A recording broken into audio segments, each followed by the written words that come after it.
तुम्ही पण आहे ना लोकाला तोंडाने उत्तर नका देऊ. सनेज काय आहे, कसं आहे, कसं होणार. येणाऱ्या 4-5 वर्षात तुमचं घर, तुमची गाडी, तुमचा पेआउट, तुमचं फॉरेन टूर, तुमची लाईफस्टाईल बघून लोकांना उत्तर भेटलं पाहिजे बॉस. फार इम्पॉर्टंट.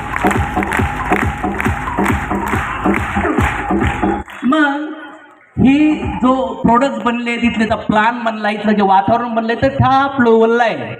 जवळपास 4,500 लोक विमानात बसले, ज्यांना माझ्या टीममध्ये, माझ्या नेटवर्कमध्ये. जवळपास 650 लोकांनी कार घेतल्या. किती लोकांनी? हो. आणि माझ्या वडिलांनी फक्त सेकंड 2 व्हीलर घेतली होती. आणि मी एक बिझनेस सुरू केला. बघा ही अचिव्हमेंट झाली. आज उत्पन्नाने जवळपास 28 लोकांचं इन्कम 1 करोडपेक्षा जास्त आलं. 28 लोक 1 करोडपेक्षा जास्त इन्कम दिले. सर बोलले ना आता. 100-150 लोकांनी स्वतःचे घरं घेतली.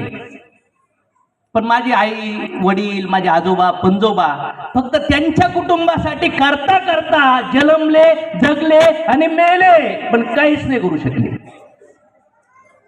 मग अशोक तोडमल कसं काय करू शकला? काही 200-500 किलो वजन आहे, काही देवी चमत्कार आहे, काही शक्ती आहे. ही कर्तव्यभूमी आहे, ही कर्मभूमी आहे. कर्तव्य करावे, संघर्ष करावं लागेल, अपमान सहन करावं लागेल, निंदा सहन करावं लागेल. कारण की ह्या जगात जर आलात तर इच्छा पूर्ण करण्यासाठी आलात.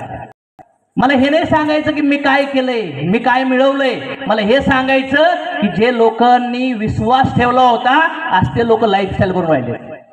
आज बघा ना, महिन्याला एक सिंपल एखाद्या लेडीजच्या घरी, जिच्या घरी 8,000 रुपये महिन्याची इन्कम येते बिचारी, दुसऱ्याच्या घरी काम करून, तिच्या घरी सनेजमधून एक 1,800, 2,000, 3,000 जातात ना, चला पण लय भारी वाटते.